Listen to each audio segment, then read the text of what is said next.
Vecinos de cerca de 10 comunas de la capital se sumaron al cacerolazo contra la delincuencia. Anoche, cerca de las 21 horas, familias de distintos sectores salieron a las calles para demostrar su malestar por el mayor número de denuncias y también para exigir medidas urgentes a este gobierno.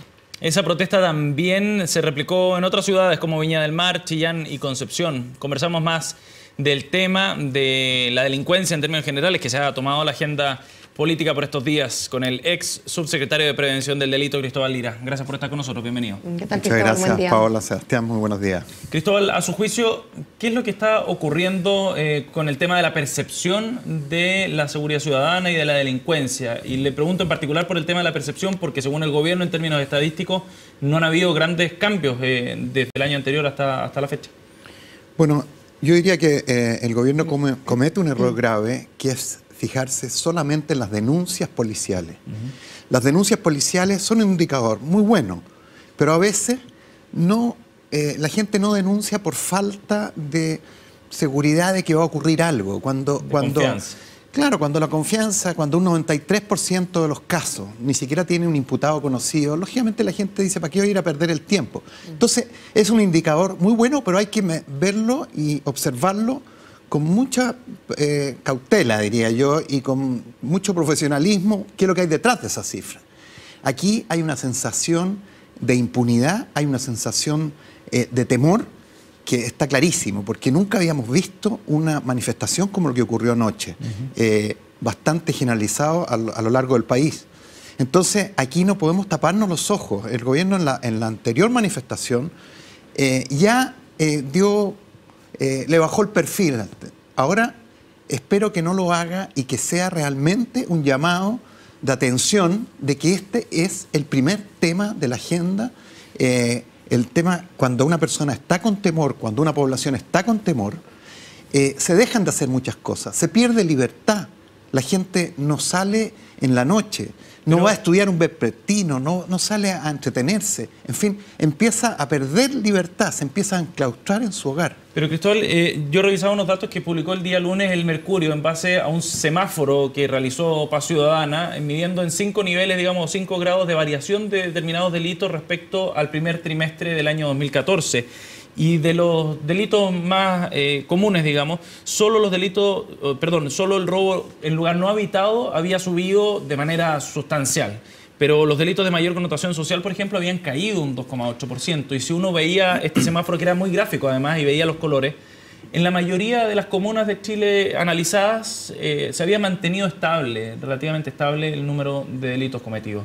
Por eso le pregunto respecto a esta suerte de disociación entre la estadística y la percepción de la inseguridad que puede obedecer a otros factores.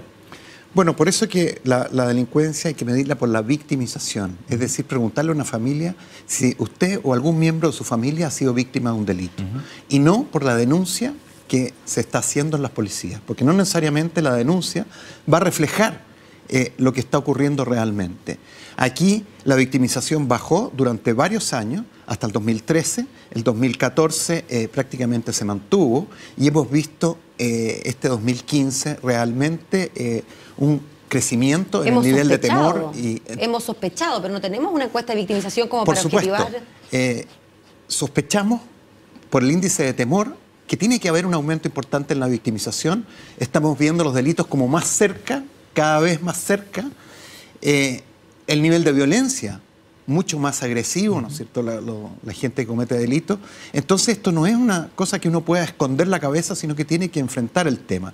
Hay una encuesta de victimización que se debe hacer, la va a hacer Paz Ciudadana, la tiene que hacer el gobierno. Ojalá que no disminuyamos la nuestra, porque eran 25.000 hogares, ¿no es cierto?, que se hacían hasta el año 2013.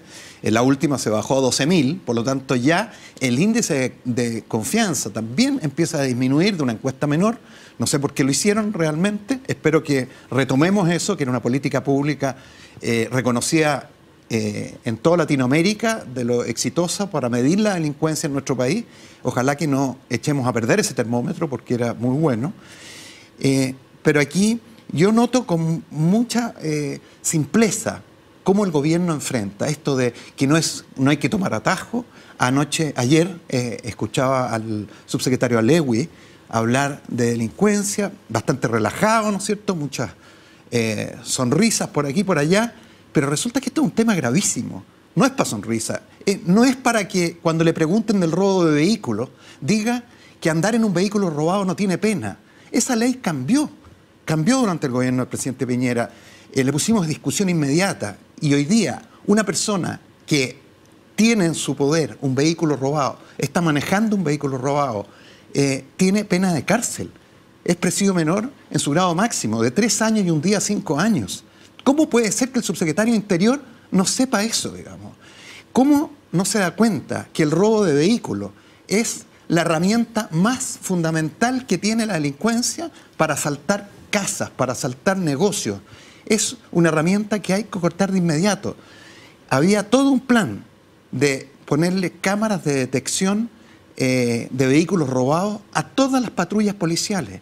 Había un plan de instalar estas cámaras en los centros comerciales, en las carreteras, en los peajes, en los lugares públicos donde transitan más vehículos en las ciudades, con el fin de que no pueda una persona andar en un vehículo robado en la calle. Y si anda, bueno, arriesga 3 años de cárcel como mínimo. Entonces, ¿cómo no se actúa en eso? ¿Cómo no se sigue ese trabajo, no es cierto? Aquí se robaban 120 vehículos diarios en Chile. Llegamos a prácticamente 70 vehículos diarios, como iba bajando. Entonces, se estaba haciendo un trabajo. ¿Qué pasó con la persecución de este delito que, como digo, es para los delincuentes la herramienta fundamental para cometer otros delitos de máxima gravedad? Pero hay quienes dicen, Cristóbal, que no tiene que ver con la mirada de uno u otro gobierno necesariamente, sino más bien con el actuar de los jueces. Otros, en cambio, ponen el acento en la mala calidad de las leyes. Milton Huica, por ejemplo, decía que no era culpa de los jueces, era la aplicación de la ley. Y lo mismo decía una reciente víctima de la delincuencia, que fue el alcalde de Rodolfo Carter. Él es, además, militante de la UDI, y él decía que, por ejemplo, el sistema de justicia juvenil era un fracaso completo, bueno, y eso es una ley. A mí me dio mucho gusto, ¿no es cierto?, que en la reunión pasada de todos los organismos de persecución penal lograran una mejor coordinación. El Banco Unificado de Datos, que fue un tema que trabajamos con tanta fuerza, que el ministro Peñailillo se comprometió a sacarlo en diciembre del año 2014. Hasta el día de hoy no lo tenemos. Eso se dejó ya con Oracle, la empresa, ¿no es cierto?, estaba todo desarrollado para implementarlo. En agosto del 2014. Hasta el día de hoy no se implementa. Aquí no hay un problema solamente de los jueces o de... Aquí hay un problema de coordinación entre todos los organismos de persecución penal. Vemos que apenas de los 400.000 delitos que se denuncian anualmente, de esos 40.000 tienen imputados. Entonces estamos hablando de que hay un problema en las primeras diligencias. Estamos hablando que cuando el fiscal presenta un caso que le llega a las 4 de la mañana, el fiscal entra a las 8 de la mañana, no tiene los antecedentes como para presentar un buen caso ante la justicia. Entonces, por supuesto que el juez, ¿qué es lo que va a hacer? Lo va a dejar, ¿no es cierto?, con un arresto domiciliario, con alguna medida cautelar de segunda, ¿no es cierto?, y no con prisión preventiva. Entonces, aquí hay que ir perfeccionando todo el sistema. Hay que lograr esa coordinación. El Banco Unificado de Datos debe desarrollarse ya. Debe compartirse la información entre las policías, debe compartirse con la Fiscalía y con el Poder Judicial, con Gendarmería. ¿Cómo va a ser posible que un carabinero detenga a una persona que pueda estar con una salida dominical, estamos a día martes, y resulta que no tiene idea, ¿no es cierto?, que esa persona está fugada a la justicia en el fondo? ¿Cómo va a ser posible que tengamos del orden de 60.000 personas con orden de aprehensión pendiente? Me dicen, mire, no, es que hay que depurarla. Perfecto, depurémosla. Bajará a 30.000, a 20.000. ¿Y esa cifra ha ido subiendo en los últimos años? ¿Esa cifra de detenciones pendientes, por ejemplo? Siempre se ha hablado del orden de los 60.000. La verdad, efectivamente hay que depurarla.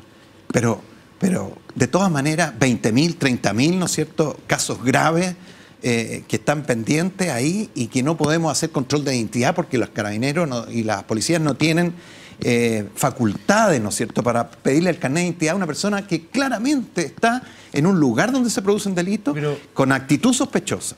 Pero, Cristóbal, todo eso responde a una línea, si es que uno pudiera ponerle alguna etiqueta, de la mano dura frente a la delincuencia.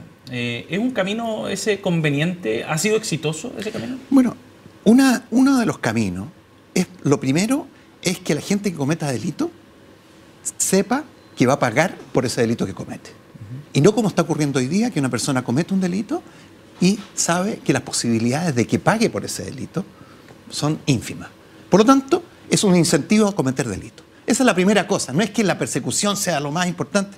No, pero por lo menos que uno sepa que si en un país yo cometo un delito, tengo una alta probabilidad de tener que pagar por ese delito. Pero luego los niveles de reincidencia para quienes son castigados, incluso con penas más bajas, también son mayores que aquellos que no logran llegar al sistema penal y que pueden optar por un castigo alternativo de alguna forma. Por supuesto. Esa es una medida. Yo no digo que tenga que estar toda la gente en la cárcel. ¿Ah?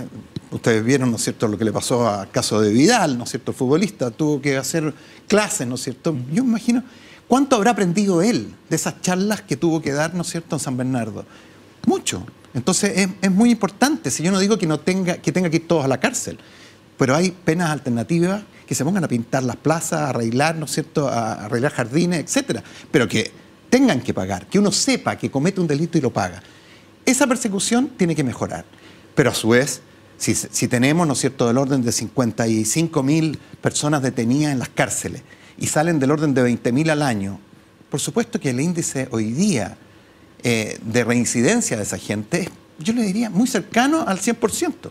Entonces, ¿qué es lo que ocurre? Aquí no hay una reinserción laboral y social de esas personas. Hay que trabajar en eso paralelamente.